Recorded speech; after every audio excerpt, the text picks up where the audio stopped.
If you live north of Boston and you need to get into the city, give yourself some extra time on the morning commute. 4 lanes of traffic will go down to 3 on 93 South, starting at the Anderson RTC flyover ramp near the 128 Cloverleaf in Woburn, all the way to the Zakim Bridge. The far left lane will be closed.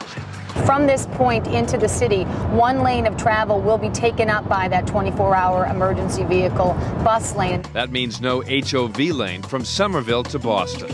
When the late afternoon, evening hours, the restrictions start going into place, that's when you'll start to see really things changing. Sometime after 4 in the afternoon, traffic on 93 South will be rerouted in 2 places. Exit 33 is for the airport, and exit 32, Route 60 in Medford for everyone else. This will give them a number of different options. They'll have access to Route 38, Route 28, and obviously Route 60 from here, or if they can reverse direction, they know another alternative route to go. Set a mental detour deadline for 4 p.m. That's when officials will begin looking at the roadways. Traffic's flowing beautifully, then they're not going to need to shut the highway down at 4 o'clock. They may be able to let it go until 5 or 5:30.